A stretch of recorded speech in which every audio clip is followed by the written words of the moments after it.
धर्मांतरण अपने आप में इनडायरेक्ट वॉर है। मुगलों ने अटैक किया था धर्मांतरण कराने के लिए, अंग्रेजों ने अटैक किया धर्मांतरण कराने के लिए। आज सॉफ्ट तरीके से धर्मांतरण कराया जा रहा है। धर्मांतरण राष्ट्र की सुरक्षा के लिए खतरा है कि नहीं, जरा जोर से बताइए। धर्मांतरण हमारी देश की एकता अखंडता के लिए खतरा है कि नहीं? धर्मांतरण राष्ट्र की सुरक्षा के लिए बहुत बड़ा खतरा है। मुगलों ने धर्मांतरण कराया, अंग्रेजों ने धर्मांतरण कराया, आज भी धर्मांतरण हो रहा है। इसके लिए सठे साठ्यम समाचरे सिद्धांत को अपनाना पड़ेगा। मैं आपसे 5 सवाल पूछता हूं, आप उसका उत्तर जोर से दीजिए, जिससे रिकॉर्डिंग हो रही है, आपकी बात 5 करोड़ लोगों तक पहुंचे। धर्मांतरण राष्ट्र की सुरक्षा के लिए खतरा है कि नहीं, जरा जोर से बताइए। और राष्ट्र की सुरक्षा के लिए जो खतरा होता है, उससे निपटने के लिए हमारे पास एक कानून है, उसका नाम है नेशनल सिक्योरिटी एक्ट। लेकिन बाबा के अलावा, योगी आदित्यनाथ जी के अलावा और कोई राज्य सरकार उस एनएसए को धर्मांतरण कराने वाले मिशनरी और जिहादियों पे लगा नहीं रही है। जिस दिन एनएसए लगना शुरू हो जाएगा, धर्मांतरण रुकना शुरू हो जाएगा। धर्मांतरण हमारी देश की एकता अखंडता के लिए खतरा है कि नहीं? और जो देश की एकता अखंडता के लिए खतरा होता है, उसके लिए हमारे पास एक कानून है, उसका नाम ये यूएपीए। दुर्भाग्यवश राज्य सरकारें धर्मांतरण कराने वाले मिशनरियों, जिहादियों और उनके मददगारों के खिलाफ यूएपीए नहीं लगा रही। यूएपीए लगाना शुरू करेंगी, धर्मांतरण रुकेगा। धर्मांतरण अपने आप में इनडायरेक्ट वॉर है। मुगलों ने अटैक किया था धर्मांतरण कराने के लिए, अंग्रेजों ने अटैक किया धर्मांतरण कराने के लिए। आज सॉफ्ट तरीके से धर्मांतरण कराया जा रहा है। तो ये वेजिंग वॉर हुआ कि नहीं, देश के खिलाफ युद्ध हुआ कि नहीं, इनडायरेक्ट वॉर हुआ कि नहीं? और जो इनडायरेक्ट वार होता है, उससे निपटने के लिए हमारे पास एक कानून है, सेक्शन है, उसको 121 कहते हैं, जिसमें आजीवन कारावास की नहीं, इनडायरेक्ट वार हुआ कि नहीं? और जो इनडायरेक्ट वार होता है, उससे निपटने के लिए हमारे पास एक कानून है, सेक्शन है, उसको 121 कहते हैं, जिसमें आजीवन कारावास से फांसी की सजा है। दुर्भाग्यवश पता नहीं जानबूझ के या नादानी में राज्य सरकारें धर्मांतरण कराने वाले मिशनरियों, जिहादियों और उनके मददगारों के खिलाफ वेजिंग वॉर की धारा नहीं लगाती। धर्मांतरण एक देशद्रोह है कि नहीं? और देशद्रोह से निपटने के लिए हमारे पास कानून आ गया है, नए वाले में भी आया है, नए वाले में और कठोर आया, पुराने वाले में भी था। दुर्भाग्यवश देशद्रोह की धारा लगती नहीं। धर्मांतरण एक ऑर्गेनाइज्ड क्राइम है, संगठित अपराध है। एक व्यक्ति धर्मांतरण नहीं कराता, पूरा सिंडिकेट होता है। कोई पैसा देता है, कोई लिटरेचर देता है, कोई अपनी बाइक उपलब्ध कराता है, कोई उसको और किसी तरीके से मदद करता है। धर्मांतरण होता है झारखंड में, उसका एक आदमी बॉम्बे में बैठा रहता है, एक आदमी दिल्ली में बैठा रहता है, एक आदमी धनबाद में बैठा रहेगा, एक कोई और बैठा रहेगा। पूरा वेल कोऑर्डिनेटेड तरीके से धर्मांतरण होता है। और इस तरीके से जो संगठित अपराध होते हैं, उससे निपटने के लिए हमारे पास एक कानून है, जिसको गैंगस्टर एक्ट कहते हैं। अलग अलग राज्यों में अलग अलग कानून है। महाराष्ट्र में उसको मकोका कहते हैं, गुजरात में उसको गुजकोका कहते हैं, झारखंड, बिहार और इधर उसको गैंगस्टर एक्ट कहते हैं। लेकिन दुर्भाग्य आप देखिए कि धर्मांतरण कराने वालों पे गैंगस्टर एक्ट नहीं लगाया जाता। जिस दिन धर्मांतरण कराने वालों पे ये 5 कानून लग जाएंगे, एनएसए लगना शुरू हो जाएगा, यूएपीए लगना शुरू हो जाएगा, सेडिशन लगना शुरू हो जाएगा, वेजिंग वॉर लगना शुरू हो जाएगा और गैंगस्टर एक्ट लगना शुरू हो जाएगा। मैं गारंटी के साथ कहता हूं, धर्मांतरण कराने वाले मिशनरी, जिहादी और उनके सहयोगी जो उनको पैसा देते हैं या आर्थिक मदद करते हैं, ये सारे भारत छोड़ के भाग जाएंगे, गारंटी के साथ। इसलिए मैं एकल अभियान से ये रिक्वेस्ट करता हूं, जब कभी धर्मांतरण की घटना हो, उनसे सीधे लड़ने की बजाय आप रिस्पेक्टिव एसपी को पकड़िए, एसपी से कहिए कि आप इसके खिलाफ एनएसए लगाओ, यूएपीए लगाओ, सेडिशन लगाओ, वेजिंग वॉर लगाओ, गैंगस्टर एक्ट लगाओ। नहीं मानता है, किसी वकील को पढ़िए, एफआईआर कराइए। बहुत जरूरी हुआ मैं खुद संपर्क करूंगा, एसपी से बात करूंगा। हमारी पीआईएल पे सुप्रीम कोर्ट ने कह दिया है कि धर्मांतरण राष्ट्र की सुरक्षा के लिए खतरा है। वो ऑर्डर मैंने यूपी पुलिस को दिया है। उसके बाद से यूपी पुलिस जब जब धर्मांतरण होता है, एनएसए लगाती है। एनएसए का मतलब 1 साल तक जमानती नहीं होगी।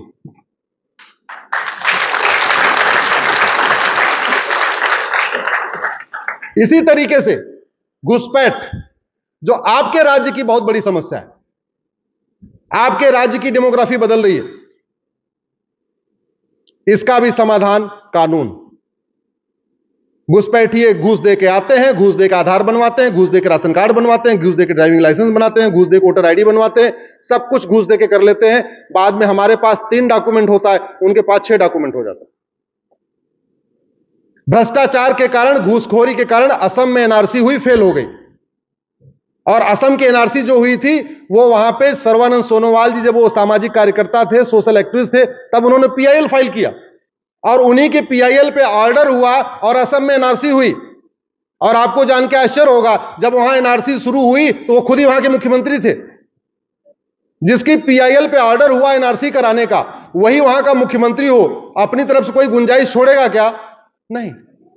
लेकिन उसके बाद भी असम में एनआरसी फेल हो गई। जानते कैसे?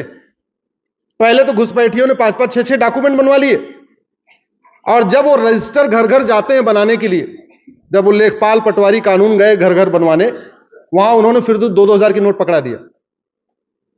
और वो लेखपाल पटवारी कानून को इतने समझदार निकले कि दिन भर में जितने घुसपैठियों का नाम रजिस्टर में एंट्री करते थे, उतने असम वालों का नाम निकाल देते थे। क्यों? जिससे कि रजिस्टर बनने के बाद असम की जनसंख्या वहीं की वहीं रहे, बढ़े न घटे न बढ़े। अगर वो ईमानदारी से करते तो असम की जनसंख्या बढ़ जाती 40-50 लाख। उन्होंने बड़ा दिमाग लगाया, दिन भर में मान लो 20 लोगों से पैसा लिया, 20 घुसपैठियों का नाम जोड़ा, तो 20 असम के लोगों का निकाल देते थे। जब रजिस्टर कंप्लीट हुआ तो पहले घुसपैठिए कह रहे थे ये एनआरसी रोको, एनआरसी रोको। जब रजिस्टर बन गया, असम के लोग बोलने लगे एनआरसी रोको, एनआरसी रोको। ये भ्रष्टाचार इतना खतरनाक है हमारे लिए। भ्रष्टाचार खत्म हो जाए ना, तो भारत की कम से कम जितनी आपको रूलिंग पार्टियां दिख रही हैं, इसमें एक ही बचेगी बस, बाकी सारी खत्म हो जाएगी। हाँ, भ्रष्टाचार खत्म, बंगाल में टीएमसी खत्म, आ गया बीजेपी का राज। भ्रष्टाचार खत्म, झारखंड में शिबू सोरेन की पार्टी खत्म, आ गया बीजेपी का राज। भ्रष्टाचार खत्म, डीएमके खत्म, आ गया तमिलनाडु में बीजेपी का राज। भ्रष्टाचार खत्म, अब्दुल्ला महबूबा खत्म, आ गया कश्मीर में बीजेपी का राज। भ्रष्टाचार खत्म, यूपी में सपा बसपा खत्म, आ गया बीजेपी का राज। अब आप सोच रहे हो कि बीजेपी क्यों छोड़ दिया? बीजेपी को इसलिए छोड़ दिया, इतना बड़ा परिवार बन चुका, इतना बड़ा संगठन हो गया है, एक एक परिवार 1-1 हजार रुपए दे देना पार्टी को, तो बीजेपी आराम से चंदे पे चलती रहेगी। बाकी पॉलिटिकल पार्टियां चंदे पे नहीं चल सकती। बाकी पॉलिटिकल पार्टियां केवल ब्लैक मनी पे चलेंगी, हवाला पे चलेंगी, काला धन पे चलेंगी। इसलिए भ्रष्टाचार के खिलाफ मैंने एक पीआईएल फाइल किया है कि भारत में 1 नेशन 1 टैक्स लागू किया जाए, 100 रुपए से बड़ी नोट बंद किया जाए, 5,000 रुपए से महंगे सामान का कैश लेन देन बंद किया जाए, ये जीएसटी खत्म किया जाए, इनकम टैक्स खत्म किया जाए, टीडीएस खत्म किया जाए, वैट खत्म किया जाए, टोल टैक्स खत्म किया जाए, सारे टैक्स खत्म। केवल एक tax, banking transaction tax, 1 nation 1 tax. और पूरी कैलकुलेशन के बाद बता रहा हूं बाबूजी, केवल 1% देना है। जब जब आपको ऑनलाइन ट्रांजैक्शन करना है तो 100 रुपए का सामान खरीदना है तो आपको 1 रुपए देना है। 1,000 का सामान खरीदना है तो 1,010 रुपए देना है। 1 लाख का सामान खरीदना है तो 1,01,000 देना है। 1 करोड़ का सामान खरीदना है तो 1 करोड़ 1 लाख देना है। ना आपको टीडीएस देना, ना जीएसटी देना, ना इनकम टैक्स देना, ना वैट देना, ना टीडीएस देना। व्यापारियों के लिए टेंशन खत्म। नहीं तो आए दिन कभी जीएसटी इंस्पेक्टर परेशान करते हैं, कभी जीएसटी कमिश्नर परेशान करते हैं, कभी कोई और परेशान करता है, कभी कोई और परेशान करता है, कभी इनकम टैक्स वाले नोटिस भेज रहे हैं, कभी कोई नोटिस भेज रहा है। और आपको यह भी बता दूं, ये जितना टैक्स वसूलते हैं ना, उसका आधा तो टैक्स वसूलने वाले डिपार्टमेंट के वेतन भत्ते पे चला जाता है। जैसे जीएसटी डिपार्टमेंट जितना जीएसटी कलेक्ट करता है ना, उसका आधा जीएसटी के चपरासी से लेकर कमिश्नर तक के वेतन भत्ता, गाड़ी बंगले पे खर्च हो जाता है। जितना income tax department income tax collect करता है, उसका आधा इनकम टैक्स के अधिकारियों कर्मचारियों के वेतन भत्ते, गाड़ी बंगले पे चले जाते हैं। जब टैक्स खत्म तो डिपार्टमेंट खत्म, जब जीएसटी खत्म तो जीएसटी डिपार्टमेंट खत्म, इनकम टैक्स खत्म तो इनकम टैक्स डिपार्टमेंट खत्म, सेल टैक्स खत्म, सेल टैक्स डिपार्टमेंट खत्म, वैट खत्म, टीडीएस खत्म, सारे खत्म। पहले यह संभव नहीं था, आज की डेट में संभव है, क्योंकि आज की डेट में इंफ्रास्ट्रक्चर मजबूत हो चुका है, 225 करोड़ बैंक खाते खुल चुके हैं, 51 करोड़ जनधन खाते खुल चुके हैं, 130 करोड़ आधार बन चुके हैं। मैं करप्शन इसलिए चाहता हूं ये जड़ से खत्म हो जाए कि उस सनातन संस्कृति के लिए जो सबसे बड़ा खतरा है वो करप्शन है। ये पॉलिटिकल पार्टियां हमें जाति के आधार पर बांटती हैं, जाति का अफीम खिला खिला के बांटती हैं। क्यों? क्योंकि उनको सत्ता चाहिए। सत्ता क्यों चाहिए? लूटने के लिए, सेवा करने के लिए सत्ता नहीं चाहिए। ये भाषा के आधार पर बांटती हैं। क्यों सत्ता चाहिए? सत्ता क्यों चाहिए? लूटने के लिए। जब ऐसा सिस्टम हो जाए कि सत्ता मिलकर भी लूट नहीं पाएंगे, पहली बात चुनाव ही नहीं लड़ पाएंगे, खर्चा ही नहीं कर पाएंगे। इतना बड़ा उनके कैडर नहीं कि कोई चंदा उनको दे के उनको कोई चंदा, वो तो डरा धमका के चंदा ले लेते हैं, तो उनको कोई चंदा देने वाला नहीं है।